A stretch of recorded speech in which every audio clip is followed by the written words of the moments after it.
What is up, everybody? Today I'm excited to give you my first ride impressions on my 2024 YT Jeffsy Core 4. This is my third YT Jeffsy. I had a 2018 and then a 2022, which was in the Core 3. Loved both the bikes, but I was excited to see this one on sale, and I went ahead and pulled the trigger because it has every single upgrade that I would have done on the 2022. Because this one comes with a longer dropper post. It also has the SRAM Axis wireless shifting, bigger water bottle, upgraded to the Rock Shox suspension, and then it has a couple other nifty features like this little storage area in the frame, and there's a little tool holder, and you can hold a tube in the Velcro as well. It also has better brakes than my old bike.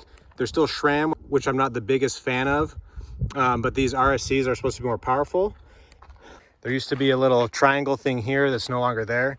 It just looks really good, really clean, and comes at an amazing price, which is why I continue to be a fan and continue to get this as my main bike. So the Jeffsy is obviously a trail bike. It's more in the all mountain range. This newer version has 150 millimeters of travel in the fork and 145 in the shock. I'm not sure why they had to bump it down 5 millimeters compared to previously that was where it was 150. Maybe to make some more room in the frame for the bigger water bottle, I don't know.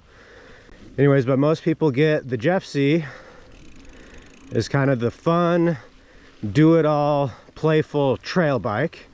I would have to agree. I used to have a Capra, which was super fun, but I did a lot more trail riding and things like that and couldn't afford two different bikes. Now I have a YT Decoy as kind of my main bike park bike with the enduro amount of suspension, but I still do some longer trail rides in this newer version of the Jeffsy with the storage space, this spot to hold a tube and tools and a bigger water bottle. I'll make doing longer trail rides a little more easy and accessible. So what you guys probably want to know is, how well does it climb? Well, so far it does fine. I'm just popping up this little up track, and then I'll have a kind of gravel road up here. The Jeffsy, in my opinion, compared to other bikes that I've used, it's good. It has good climbing abilities, and I'm doing just fine coming up this. And so the Jeffsy is like a good, maybe slightly above average climber. Definitely gets the job done, but I've been on other bikes that for whatever reason just seem to climb better, like the Ibis Ritmo, for example, that I've ridden. But I care a little bit more about having fun on trails, being super playful and fun on the downhill, because honestly that's what we're more interested in. In my case, the Jeffsy's more all mountain, and so if you get it set up right, it's really good at bike parks. And so if you need to do it all bike, this is what I would go with. If you are just doing long trail rides and no bike park or jumps and things like that, you should probably get something else with a little bit less travel, a little bit more trail oriented, and a tiny bit lighter. This one is like 32 or 33 pounds, so not horrible, but not amazing either. You know, this bike's been going for coming on 10 years or so now, and so they've got it really refined, really dialed. All the core options are like perfect depending on your riding level and your budget. So honestly, if you got the Core 2, it would be an amazing bike, and you can upgrade things like the brakes or whatever as you improve. Core 3, that's kind of like a really good go-to. That's what my last 2022 Jeffsy was. My budget's a little bit bigger nowadays, fortunately. Plus, this one was on sale, so I got the Core 4, which is actually the same price on sale than my 2022 Core 3 was. I will say right now that this SRAM Axis is really, really good. It's silent. Like, you can like barely hear it, especially when I go to harder gears. Got the large frame. I'm 5'10",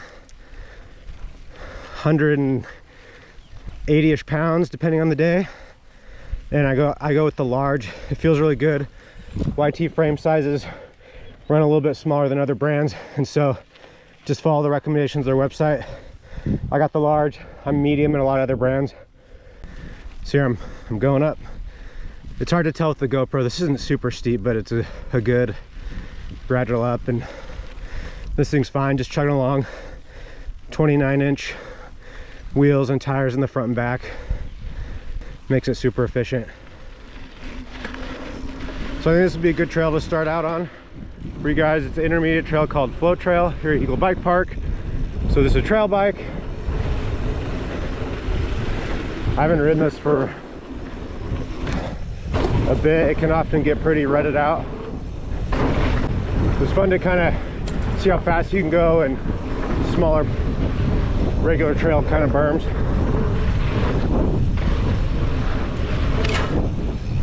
But still get a little air, feel out your suspension. Whoa, deep. Man, this, so far, I just followed the YT website's recommendations for suspension, and I'll fiddle around with it. But so far, it feels really good. It's like flush, but still stiff enough.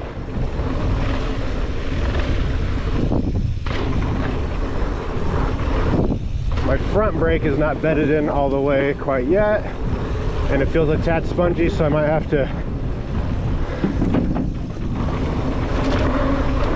bleed it already, even though it's brand new, so that's kind of annoying. All right, but as for being a playful bike, which it's supposed to be, it is, just pops around.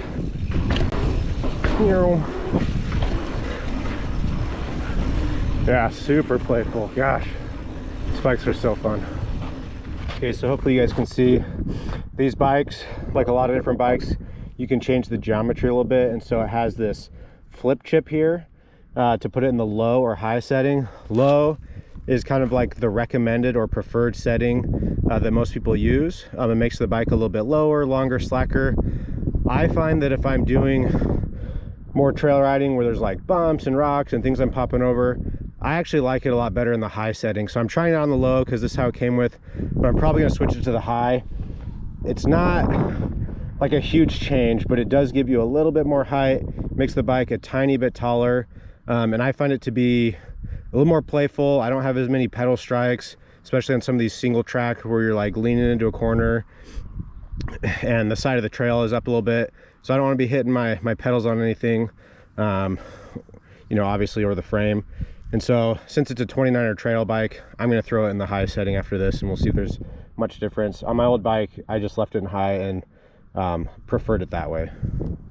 For those of you who like bike parks and jumping, this one's called Sage Fright. Pretty popular, kind of a downhill trail with some faster speeds and bigger jumps and gaps. And so I have hit it one time when I was still getting everything set up. So this will be actually my second time, but I guess first like real time with the bike dialed the way I want it. So we will see how it goes. Sorry about the wind.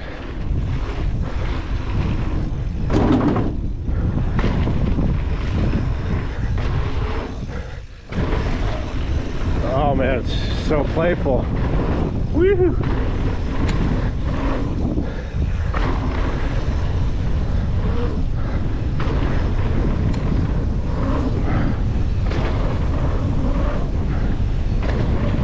Couple pedals. Oh yeah, no problem.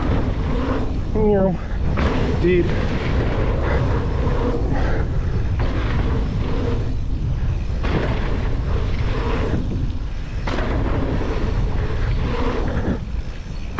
Oh my gosh. All right, that was like too easy. This bike is just so familiar and comfortable. Like, some people complain about the geometry not being as aggressive or modern as other bikes. I don't even know how to compare geometries. All I know is that this feels really good and comfortable and playful, and that's all I want. Plus it's affordable for everything you get. Like, why would I spend $8,000 just because something says Yeti or Specialized or Santa Cruz when you get better components and still a really good frame for half as much money. This thing was like, all right, I'll show you guys how it does on drops. This is a pretty big drop. Hopefully you can tell, on a trail called Boyd, Bring Out Your Dead. And so just a little reference, I put the bike there. So it's pretty big, but I'll show you that these trail bikes with less travel can handle these no problem if you have it all set up right. Okay, it's not gonna look very big on the GoPro, but you'll still get an idea here.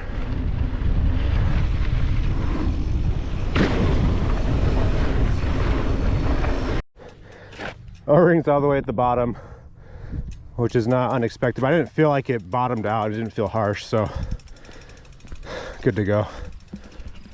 All right, this one's called Burmy. It's got some fast and tight berms. Follow Brandon here. All these new tires are so good. Whew.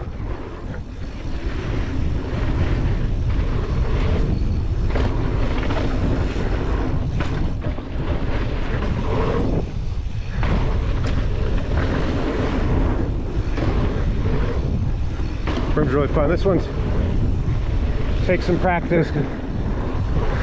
Get all the berms down, but playful Jeffsy, my old friend, no problem. Oh man, and these Rock Shox feel so good. They're really plush. There's no harshness whatsoever. Okay, let's get this flip chip into the high position. This is the tool that came with the bike, and I can just keep it in the car. Okay, so I switched it up into the high position. It does feel a tad taller, but again, nothing crazy, but just that tiny little bit extra clearance does make it climb better. Honestly, here's a steep climb. My legs are going to be the problem here, not the bike. So we'll see if it feels any different on the jump line being in high. If it feels fine, I think it's better to leave it in high if you're back and forth between technical trails and this. If you're going to do a flow trail bike park only day, especially like lift served, then maybe just throw it in low and leave it there. But if you're like me doing trails back and forth, ideally it will work fine and high, and then you're not worried about pedal strikes and stuff. All right, high position.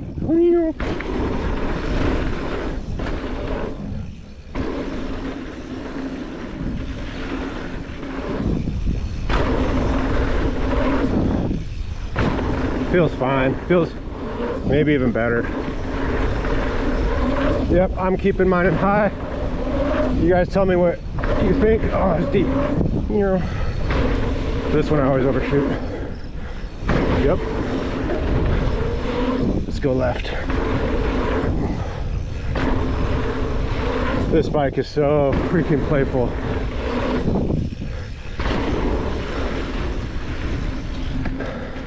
Okay, so there's some little bike park teaser. Next I'll head over to some more chunky trail and show you that, and then finish up the review. Thanks. All right, I did some bike park earlier. Now let's see how she does on some chunky trails. All right, so certainly still have it in the high position. The flip chip and this kind of stuff is exactly why.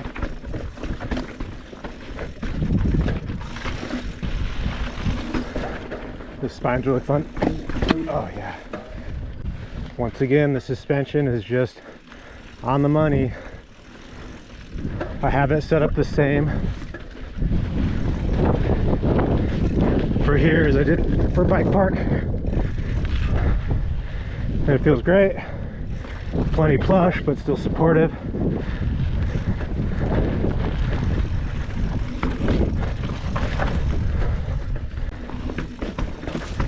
Oh man, this trail's so fun. This is the fun part. Woo.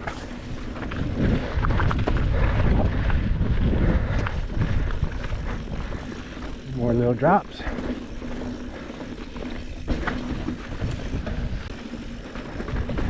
Man, this bike just feels absolutely solid. No rattles anywhere. Obviously it's brand new, but I just love that. Getting through all this chunk. Thank you, big water bottle. It's taken a lot of years for them to get a full-size water bottle fitting in this frame. We finally did it. Okay, this is where this bike's really gonna shine. We don't run over any hikers.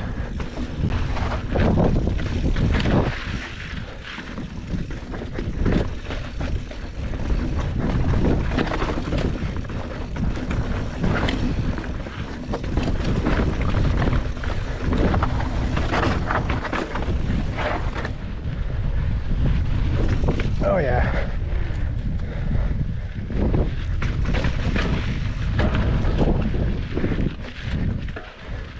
Here's a fun roll.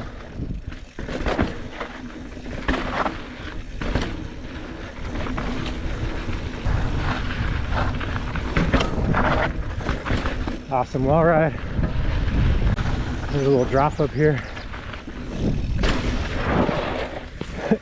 Drop to the cliff. Now we can really flow. The sun in the eyes. Hopefully don't hit hikers again. I keep an eye out. Woo-hoo.